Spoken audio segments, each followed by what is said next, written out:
તો કેળસમાં પાણીની વચ્ચે ઊભા છે આ ખેડૂતો। દ્રશ્યો ગામના તળાવના નહીં બલકે ખેતરોના છે। દ્રશ્યો છે બનાસકાંઠાના થરાદ તાલુકામાં સામાન્ય વરસાદમાં જ અરનાઠવા કોચલા સહિતના ગામના ખેતરો જાણે તળાવમાં ફેરવાયા। ખેડૂતોના મતે હાઈવે નજીકના ખેતરો વરસાદી પાણીથી તરબોળ થયા છે। પાણીનો નિકાલ ન થતાં ખેતરો જળમગ્ન થયા, જેને લઈને મગફળી, બાજરી સહિતનો પાક પાણીમાં ડૂબી ગયો।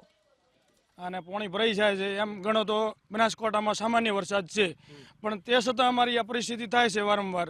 પાણી ભરાવાથી બધું અમારો પાક નિષ્ફળ થઈ ગયો છે। મગફળીનું વાવેતર કર્યું હતું, બાજરીનું વાવેતર કર્યું હતું, પણ કોઈ અમને પાક બધું પાણીમાં ગેરકાઈ ગયો છે। ભૂગર્ભ જળ યોજના છે એમાં સરકાર ઘણી બધું કહે છે કે પાણીને જમીનમાં ઉતારો તો આ ખેડૂતોનું પાણી અહીંયા આગળ પડેલું છે તો આ જમીનમાં ઉતારવાની કોશિશ કરે તો ખેડૂતોનો આ પાક બચી જાય। અને અહીંયા આગળ જો આવું થાય તો 200 ફૂટના 100 ફૂટના બોરિંગ બનાવવામાં આવે તો સરકાર કરોડો લાખો રૂપિયાનો ખર્ચો કરીને પાણી ઉતારવા માટે મથી રહી છે।